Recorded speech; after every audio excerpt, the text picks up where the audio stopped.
All right, we continue in Atlanta. Press conference has ended, and we're lucky enough to have Rich Franklin sit down with us. Rich, how are you? I'm doing well. How are you? I am really good. You're not looking puffy, 20 pounds heavier. But I guess you walk around normally up around this range. So yeah, I managed to put on a few pounds. I'll probably fight tomorrow or Saturday at around 210. So. Yeah. I'll be 6-7 pounds heavier than I normally am at fight time, but it's difficult. I managed to work my way up to about almost 215, about 215, and once you start doing all those two-a-days, it's just difficult to take in more calories than you're burning on a daily basis and keep that muscle on. So, you lose a little bit of weight after you put some of it back on. But if I'm going to stay at 205, I think I can manage to put a few pounds on between fights each time, and I'll eventually get myself there. Yeah. Is there ever a time you don't have a black eye? No. Can everyone see that? You always have. I don't know. And it is always the same eye?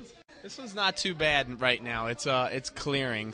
But I'll tell you what, I think I've had enough black eyes that I naturally got like dark circles under my eyes now anyway. So it's just something I'm gonna have to deal with for life. You have to come out with some special fighting goggles, I think. I don't illegal, but something. I need to invent them, or like some tape that you could put on like the football players. If there was something you could put over your cheeks that'd prevent it, that'd be good. What do people like? With the people who are not fight fans, what do they say to you? I mean, if they come up, they're like, "What happened to your eye?" Do you get that all the time, or are you just not around enough non-fight fans where they don't even notice? Yeah, I think for the most part, I'm surrounded by people that know who I am. Yeah. That I'm not. I end up talking to so many people in places that I'm not much of a conversationalist to walk up to strangers and just start getting myself in conversations anyway. So Right. Most people know. How you dealing with the new schnoz? It's not bad, Actually, I'll tell you what, after the first Silva fight, they straightened it for me, and then it was so straight that it looked funny. So then after the second Silva fight, he kind of bent it back to the way it was before the first fight. Right. And, now I look normal again. I look in the mirror, and I'm like, oh, yeah, that's me. I need a lot of broken noses. Mine's way too big. I need mine crushed down a little bit. I think when you break it, it starts lumping and calcifying and getting bigger. So it might not be the route you want to go. I've had about 50 of them, broken noses. All right, so we were talking about the weight. How big do you think you worked out? You've worked in the past with Matt Hamill. How big is he naturally? Is there going to be a size difference? Oh yeah, I'm sure he'll probably be close to 10 pounds. I'll be giving up 10 pounds in this fight, I would imagine. It's not like you haven't been in a situation before, though, both at 85. I mean, generally you were the bigger fighter at 85, although Anderson's a big guy. But well, and plus, I fought at 205 early in my career, and I've been in fights where I've given up weight before, so it'll. This isn't completely uncharted territory for me anyway. Yeah. Now, did you come up with the decision, the idea to go to 205, or did they come to you and say, "Listen, we can make some bigger fights, 85"? Because frankly, as a media guy and a fan, I don't know how they could. Right now, sell another fight against Silva for the time being, and they're trying to build guys to fight him, and you keep beating them. Yeah, well, that's basically what they said to me. They said that exactly, is that people really don't want to see a Franklin Silva 3, and I could understand. There would be fans out there that would say, you know what, I've seen it once, seen it twice, and don't really care to see it a third time. Same thing will probably end up happening. I don't think that would necessarily be the case, but right. With that aside, it's the same thing with fighting the top contenders. If I win fights, I'm eliminating possible title shots, and that puts me on the back end of guys that have lost fights against Silva, and it's just not a position that I'm wanting to sit in at this point in my career. So they talked to me about moving up to 205, and at least in this weight class, I can be a little more proactive. And we'll see. We'll see where the future takes me. I don't know. We'll take this fight. I'm just taking my career one fight at a time right now. All right, I'm going to ask about future fights, not opponents, but if you can beat Hamill. The other attractive thing, obviously, about 205 is it is a glamour division. There are major fights in this division. Yeah, 205 has pretty much historically been the weight class that's gotten the most attention for the UFC. Beating Hamill and being able to mount myself a few wins in this division could really help things out quite tremendously. Yeah. I want you to address you addressed something in the press conference which I thought was interesting, and I want the audience watching and listening to hear this too. How many times you're asked about your career and your goals, your focus without a title. And to explain that again, because people think this in boxing as well. Like once you don't have a title, there's nothing out there to fight for, and that's wrong. That's the thing. Like you think, like last year, the New York Giants, they win the Super Bowl. Eli Manning's the Super Bowl quarterback. Now, is there a chance that they're going to repeat? Probably not. Does that mean that after this coming season, Eli Manning should think about retiring? No, because he's still an effective quarterback. You know, when one quarterback wins a Super Bowl in the NFL, do the other 31 starting quarterbacks in the NFL think about retirement? Not exactly, because there's still good quarterbacks out there. And, you know, I view my career the same way. I'm not the title holder anymore, but I put on exciting fights. The fans like to see me fight. And you know, it's good for business both ways. I still like to compete. So belt or no belt, I would love to have a belt around my waist, sure. But even without the belt, I'm still putting on good fights that people like to see. And as long as the UFC can keep coming up with fights that people are interested in, then that's really all that matters. And that's why I take my career one fight at a time. You know, I get asked that all the time. Like, now that you're not the title holder, what's next? How much more gas do you have in the tank and all that kind of stuff? I'm like, I don't know. You know, one day I'll probably be one of those guys that'll just fight, and all of a sudden one day be like, you know what? That's enough. Yeah. I don't care anymore. So, and it has nothing to do with the title or not. Well, you can look on the card and see guys who were 4 or 5 years older than you still going at it. Oh yeah, exactly. You know? I mean, you know, most of the successful athletes in this sport are between the ages of 30 and 36 anyway. So 45 in one case. Yeah, there are definitely aberrations and exceptions to the rule, but I don't think that. I mean, I'm in shape as far as physically. I feel good in the mornings, but I don't know if my body could handle fight until I'm 45. Now, I noticed when you mentioned the football analogy, you did not bring up the Bengals. Well, you know, didn't they just re-sign Chris Henry too?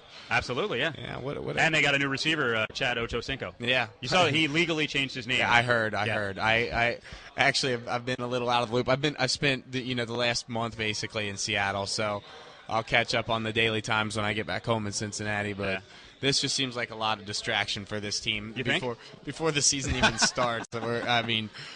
And you see the signs, you know, every year it's the same signs like, you know, catch the fever, like as if you get the feeling like this is going to be the season. This is the year. Yeah. Well, same thing with the Reds, right? It's magic every year. Yeah, I'm just not getting that vibe with the Bengals this year. No. You know that a UFC fighter did the same thing, changed his name illegally. Did you hear this one? No. John Copenhaver. Yeah? He was angry, John was, that TNA called up UFC and threatened a lawsuit if they kept using the nickname War Machine because they trademarked War Machine for one of their wrestlers. Yeah. So John Copenhaver said, F this, and went and legally changed his name to War Machine. War Machine. So I don't know if it's all one name or it's War first name Machine. So he is Mr. Machine now. That's crazy. So then I'm wondering if he did that. I wonder what his middle name is then. I don't know. Huh. I guess he lost the middle name. Do you need a middle name when your name's War Machine? I think you have to have a middle name at this. I think it's... No, I don't have one. Yeah, you don't have those odd people. My parents were lazy or just too stupid to come up with a name. Really? Yeah, it's weird. Yeah. I don't know. It's an odd one. All right, we got to mention the fight. So you're going against a guy that... I love the story you told, so I want you to tell it again. Essentially, you guys brought him in as a wrestling guy. Hey, I want to improve my wrestling. Let's get this freak wrestling guy, Matt Hamill, to come in, roll with him. And you were pretty much impressed from the get-go. Oh, yeah. And you were one of the guys who was instrumental in getting him into the game. Yeah, you know, he came in. I was working with my boxing coach. I needed some wrestling partners several years ago. And he said, well, I know this guy. He's a very accomplished wrestler. I didn't know who Matt was at the time. We were both from Cincinnati. I had worked with a couple other wrestlers that Rob had brought into the gym for me at his boxing gym, Box for Fitness. So long story short, after working with some of these guys, I was like, I'm just not sure. I'd been through 3 or 4 different training partners, and then Matt come in, and it was, I mean, the only my thought process was, holy crap, wow. So we worked out together maybe half a dozen times or a little less than that, and then he ended up relocating to New York. But I remember I was talking to him at the time. He was still training and thinking about making a run for the Athens Games and the Olympic Games. And I said, when you're done with the wrestling thing in the Olympics and all that kind of stuff, you ought to really think about doing some MMA stuff. I said, you learn how to throw a few punches, and you'll be a very dangerous man in the octagon. And he's like, you think? And I said, yeah. So it came down to a possibility of him being on the show, and you know, made a few phone calls and said, hey, this guy's somebody that you would really be impressed with. And next thing I know, they had him on the show. So you know, he's having a successful career, building himself up, and then it brings us to where we are, right. Oddly enough. So tell us when you said, holy crap, why is that? Is it technique? Is it pure strength? Why? With some wrestlers, maybe they're not so impressive. Everyone who gets in there with this guy, if they don't know it before, they know it after, that, boy, I was just in with someone special. Yeah, I think I said that probably about The third time he had me in the air horizontally, about 6 feet off the ground, bulldogging me into the mat. That was probably about the time I said, "Holy crap!" Yeah. Or maybe it was the second time. I can't remember. At this point, so it's more strength and technique. No, he just. Well, I mean, at that point in time, he was just way higher caliber wrestler than anybody I had ever worked with, and so it was a bit of a surprise, Yeah. Clearly, in this fight, I mean, you're well-rounded. I don't think you want to go on the ground on your back. We know that you could submit him, if there's an opening there, but you want to keep this on the feet. Yeah. How do you do that? And I think, I'll say this. You may not say it. I think you have a big advantage because I think Matt is so raw that he does have some flaws in terms of dropping his hands as the fight moves along. Yeah, I mean, he does, and then that's the kind of things that we looked at. Naturally, if he wants to take the fight to the ground, I'm not going to be able to out-wrestle him. So, for me, I'll tell you, some of the most effective strikers in this business are the guys who really don't care about being taken down.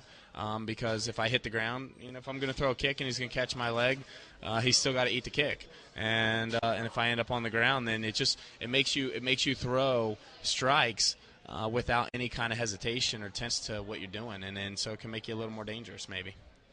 Last one.